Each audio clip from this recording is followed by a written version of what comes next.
Just as the guy was about to perform his own version of rock, paper, scissors, a SWAT officer swooped in like a superhero to save his wife. As the countdown clock hit 0, 4 more SWAT members came crashing in like flying pigs, ready to tackle the crime scene. After the red magic scanner confirmed the man's identity, he was whisked away by the Crime Prevention Center faster than you can say murder. Turns out, in 2054 Washington, D.C., the Crime Prevention Center could predict a crime happening before you finish your coffee. They had this super cool system called Profit that could accurately predict the crime timing and players' lifelines. But running this system wasn't some high-tech AI. It was 3 people with the unique ability to see the future like superheroes without gapes. Whenever a crime was about to happen, the system would transform images from the psychic brain into visuals, like they were filming a movie. Meanwhile, the console would beep and spit out 2 little wooden balls, each named after the victim and the suspects he talk about a bizarre lottery. The SWAT team would use these clues to pinpoint where the bad guy was going to strike and swoop in like they were the heroes from a cop drama. And John was the SWAT team leader at the Crime Prevention Center, making Washington a safe haven with the help of the Profit system.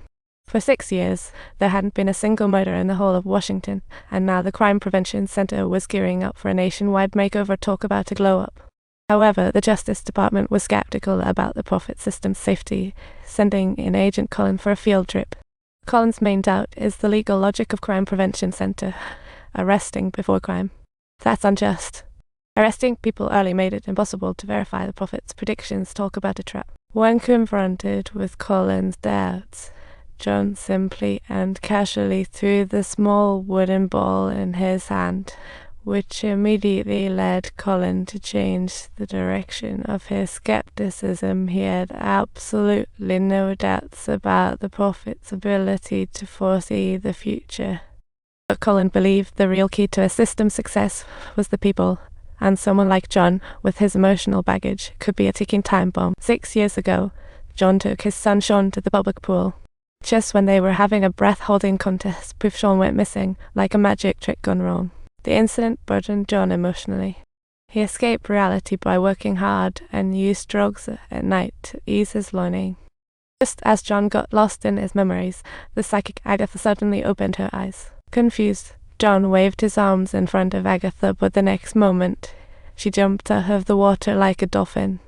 To John's shock, Agatha instantly hugged his neck while he turned to see a screen showing a woman drowning. Yikes.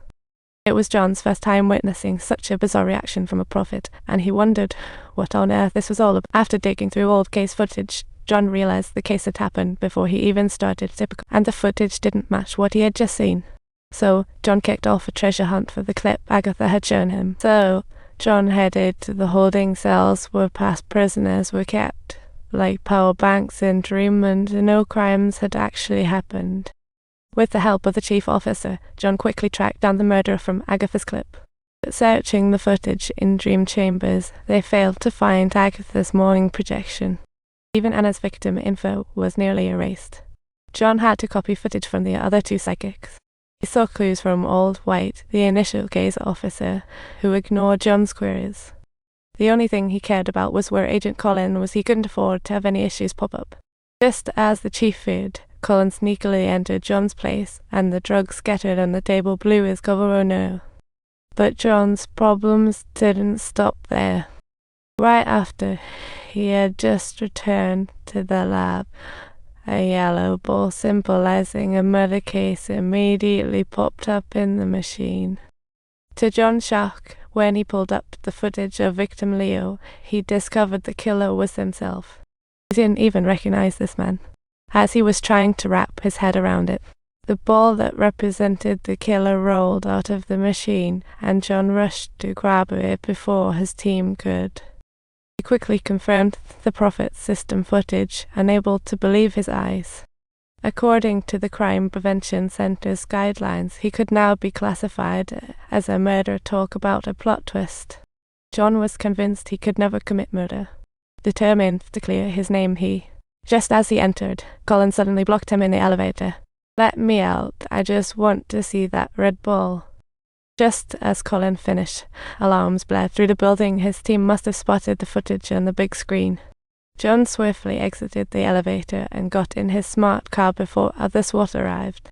He quickly got in touch with Old Man White, insisting that Colin had faked the footage to set him up. But before he could finish, his car was remotely locked down. He had to kick out the window and climb onto the roof to escape. Suddenly, the car zoomed into a vertical tunnel, but thankfully John channeled his inner Ethan Hunt and managed to cling to the side. Then he leaped like he was treasure hunting onto a fast-approaching car, making it to the balcony of the adjacent building just in the nick of time. Though free for now, the omnipresent red magic detection devices soon blew his cover again. As John blended with the crowd in the subway, his team quickly pinpointed his location. John had to change direction and make a run for it. But not long after, he was cornered by a SWAT officer with a jetpack in an alley. What, of course, with such a great script, watch it with your girlfriend. Want a partner? Join our high-quality singles party.